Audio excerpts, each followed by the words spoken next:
Everything I'm about to say in this video is based on real events. It all happened. I'm not here for clout. I'm not here for your pity. I'm here to tell a story. All right, let's go.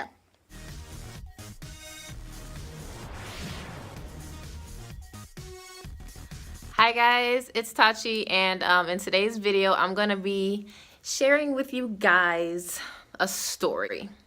I'm not gonna tell you the whole story. Well, actually, I'm telling you the whole story of the trip. Did you see my last video? Go watch my last video and then come back. I'm telling you a story of how over this past weekend, literally I just got back yesterday and I just uploaded the travel vlog for it maybe 20 minutes ago, but I'm gonna tell you guys a story of me meeting the love of my life. Mind you, this is only the story of how we met. This is not the story of like how we met, like how we originally met, like our whole story. Like that's a whole nother video. That's down the road, you know, like when y'all earned it. That's like when I hit like 1,000 subscribers or something like that. That's far away. It started off maybe sometime middle of last week, like maybe on Wednesday or Thursday or something. It's where I was riding around with some friends. Shout out 1201 Records.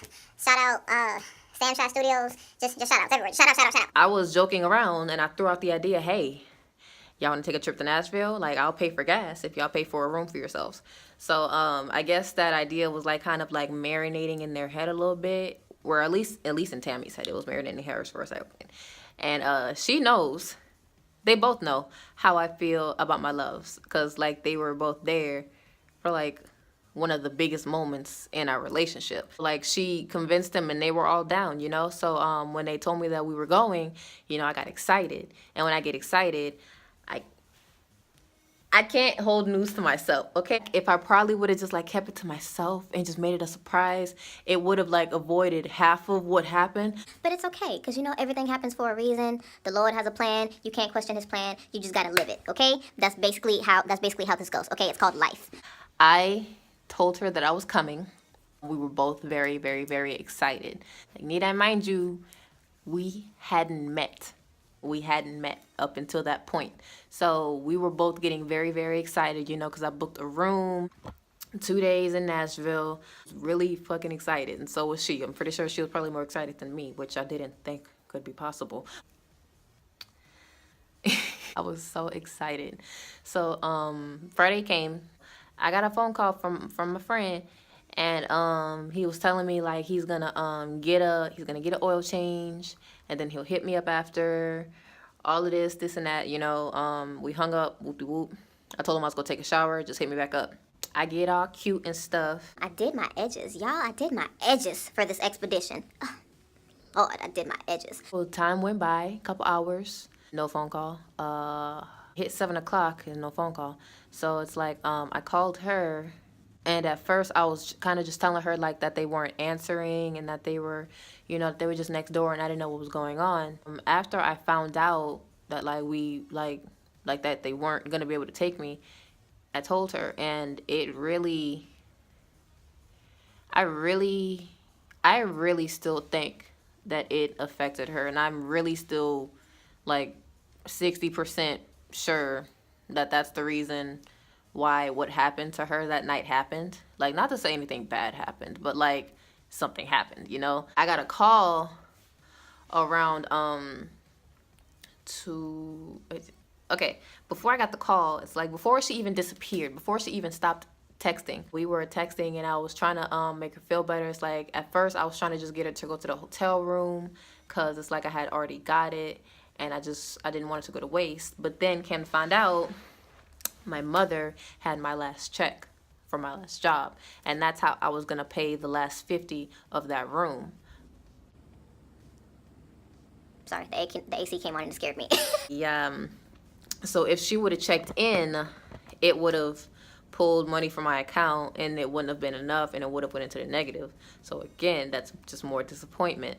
So then after finding that out, you know, she was just telling me that like she was really sad, and she was just trying to find a way to process it, like just because I wasn't there, you know, because it was it was like 10 o'clock at night at this point, and I was supposed to had left around 3, so I was supposed to be there.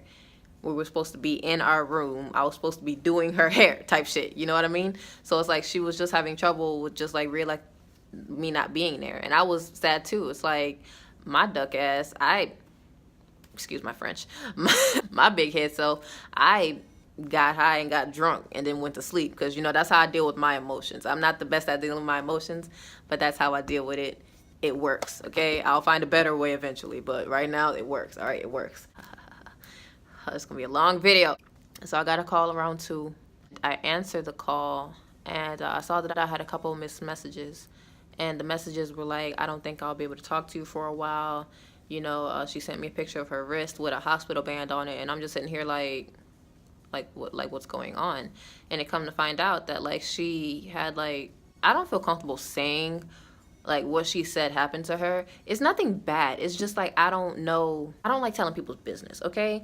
But more to the story, she ended up at an ER. She brought herself to the ER. But and then they looked her up. They went through her history, I guess, and then they transferred her to another hospital, you know? So it's like, after I found out all of this and I heard her on the phone, like, guys, when I tell you, she sounded so depressed. She just sounded so broken. She just, like, it was making me cry. Like, because she's a very happy, very uplifting person, you know? Her smile lights up a room. Her laugh is infectious. So just hearing her sound this broken, it broke my heart, because I felt responsible. Even though I know I can't blame myself because it's not my fault, I still felt responsible, and I felt like I owed that to her, to go and see her, because I was supposed to, and my bag was already packed, you know? So it's like, after she got off the phone because she was about to be transferred, you know, I fell back asleep because I didn't know what to do at that time. But I was woken back up at 7 o'clock the next morning by Miss Yogi, and she was like, what are you gonna do? Y'all, I might be able to get a car. No. Where was I? Why do I keep looking at myself? I just felt responsible for her, you know? I couldn't bear the thought of her just being so miserable and upset sitting in a psych ward, you know? Like, even if she had to sit there for a week, like, I didn't want her feeling like that the whole time she was there. I'ma go. You know, I sat up. I was still in the same thing I was wearing the day before. I got a bus ticket, and then lo and behold, old boy come knocking at the door. So I asked him like, hey, can you take me to the bus station? So it's like, at this point, I didn't have the check. I only had the 100 that was supposed to go to the hotel room, but I didn't care. I didn't, because I had to see her. I had to make sure she was okay.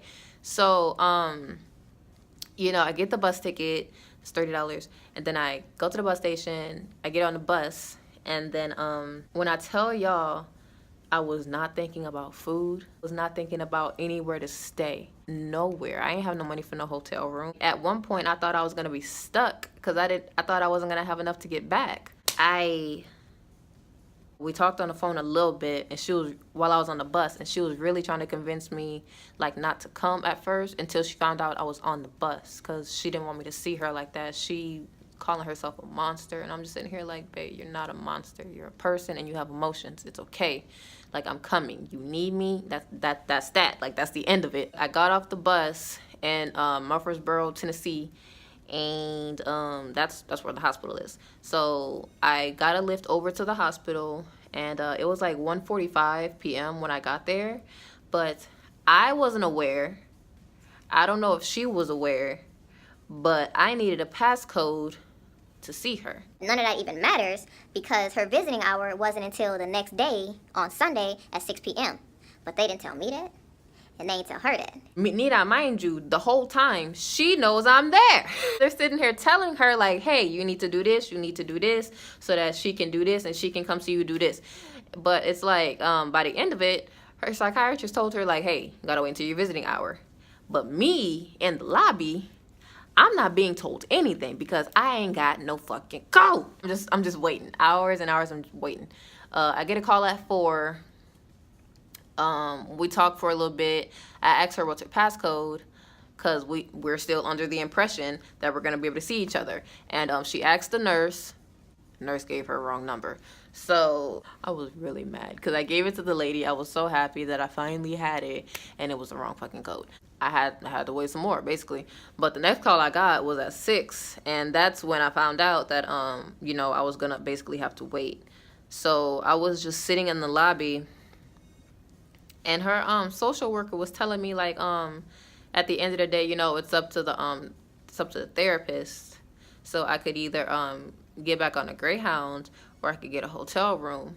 And then I'm just sitting here telling her, like, I'm not going anywhere until I see her. Like, I don't care what I have to do. Like, I'm not going nowhere until I get to see her. So it's like I was waiting in the lobby until like 10:46 when they, like, literally, like, I had to leave because the security lady, she kept coming. So I was asleep outside on the grounds, like on one of the benches. I can't even say sleep. It's like I was awake until like 1 o'clock. I was alive. I was awake. I was awake Until like 1 o'clock, when that's when I decided that I was gonna, like, lay down on one of the benches and go to sleep, or at least try to. Because, Nita, mind you, I'm still in a dress, sandals, and it's getting colder by the minute. And I had just my graduation blanket. My graduation blanket isn't that big. It's literally just a quilt. But I was laying on one of them benches, and I got up maybe like a good 2 hours. But then, like, I woke up around 3:45 because it was just getting cold. And then I was just sitting there contemplating on the bench, like laying there for like maybe an hour and a half. So it was like maybe 4:55 a.m. when I decided to walk to a hotel that was down the street. And I was just like, all right, I'll just wait in the lobby until morning, and then I'll just, go back to the hospital around like 9 a.m. and just like wait the whole day. That was my plan. But then I walked up to the hotel and I saw that there was a fire pit. So I was like, it's cold and fire warm, fire good. So it's like there was a little wicker couch next to it or whatever. So I just laid on it, and I was legit comfortable. Like, I was good. Like, I was just laying next to the fire, eyes closed. I wasn't even asleep. I don't even think I got any more sleep. But I was just there, I probably got like maybe 1 more hour of sleep. Am I talking fast? I'm sorry. But it was maybe around 6. It was around 6 something, like maybe 6:30, when one of the workers came out, who I later found out was Mr. Red. If he's watching this, he knows who he is. But he was asking me if I was okay and what I was doing, and I told him my situation, and he was like, if you don't bring your butt hold on, told me to come inside, relax, get some food, and then he offered to take me to church with him and his family. And I said yes, of course, because if you guys need to watch the video, you guys need to watch the previous video, because I'm not going to go into extreme detail, because like the whole journey is literally on the last video. I'm just telling you guys the moral of what happened. So offered to take me to church with him and his family, and he said that he had to take somebody home, but he was going to be back. And when he was gone, he told his wife about me, and he asked her if I could go and like clean myself up, like if I could take a shower, if I could just get fresh. So came back, he got me. I had eaten basically everything at the breakfast bar, but I was full. Took me to his family's house. I met his sons, I met his wife, and they're all such lovely people. I still very thankful. I got to take a shower. I got to do my eyebrows, because Lord knows I can't live if I can't do my eyebrows. Then we went to church. And then after church, he took us all to a little country buffet. I ate everything there too. I had like big old plate, 2 slices of pie, but we're not gonna talk about it. Pretty sure I had an ice cream cone too, but it's okay. It's okay. I'm chunky. But then after that, went back to the house, and got to take a nap. The couch was very comfortable. It's very comfortable. And then woke up. And around 4:30, his wife took me back to the hospital because, Okay, I relocated. My mother came home, and I just don't want her to hear me. Where was I? yeah, she took me back to the hospital around 4:30, and because that's what I wanted to do, because I still had hopes that I would see her before 6 p.m., but no avail. So I waited until 6, and then the glorious hour where I met my love finally came. I snuck my phone in because I'm a gangster. I did a whole maneuver. I had a whole plan. I was so smooth with it. I took the case off of this phone. Because they saw my phone the day before. So I took the case off this phone and I put it on this phone and I put my little black phone in my bra. And I kept this phone in my hand. So when they started collecting phones, because, phones are a danger to the patients, because the patients are going to hang themselves with our phones or whatever. So I have some good footage, a couple cute little pictures of me and my baby. And when I record part 2, which I'm going to do this weekend, because I'm going to go back. Yes, I'm going to go back. It's like I'm just going to go and spend the weekend with her there. You know what I mean? Yeah, after I left the hospital, I was walking down the street and I had my suitcase, and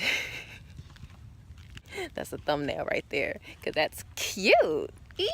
This sun is glorious. Y'all see this? Look at this melanin. I ain't wearing no foundation right now. How y'all feel? How you doing? I'm just walking. It's okay. It's all right. Who gonna touch me? No one. I was walking with my suitcase, and her friend's parents, the Banks family, shout out to the Banks family, they were leaving and they saw me walking with my suitcase.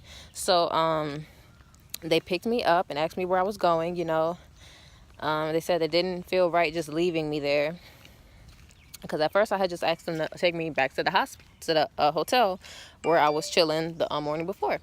But they said they didn't feel comfortable with that, like just leaving me there. So it's like we went to Red Robin, and they got me some food. I got me a big old salad, and then after that we went back to their house, and I rolled them some blunts. We smoked. They offered me some alcohol, but I forgot what I was focused on, but I was focused on something. I guess that's just my instincts, like new location, new people. Got to be fully aware of what's going on at all times. I was unaware that night that the bus station closed at 12. So I didn't make it there in time. So I ended up having to stay the night at their house. But it was all good because, it was a good adventure. And that's really everything that happened, because after that, I just got it. They did. They bought me another bus ticket since I missed my bus. Yeah, I took a bus the next morning.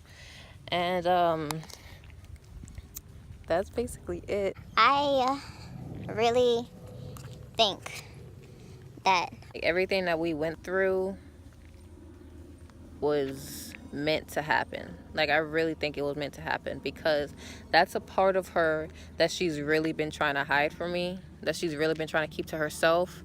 And I really think in order for us to have taken that next step, which I really think we have now, I needed to know every part of her. I learned that she's a girl, and then now I learned,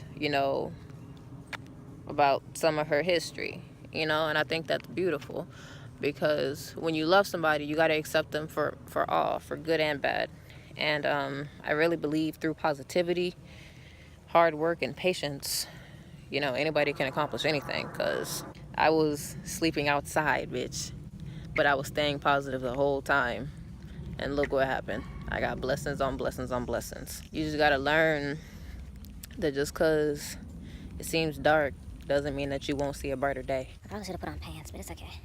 Anybody gonna touch me unless they want to get stabbed in the neck. But I thank you guys for tuning into this story time. And I do want to know what you thought of this journey. I want to know if you've ever done anything bold in your life. Let me know down in the comments. I want to know what's the craziest thing you've ever done for love. Tell me your lover's name. Tell me what you think pertains to this story. Any dream that you have. I don't know, anything that you regret. Just tell me, talk to me, leave it all in the comments. shit, leave some questions. You know, we could do a Q&A. It don't matter. But I really do thank everyone who's here, still rocking with me. Thank you for coming. Like if you enjoyed. Subscribe if you enjoyed seeing my weird little face. And remember, bitch, smile, because it's gonna be okay. Bye.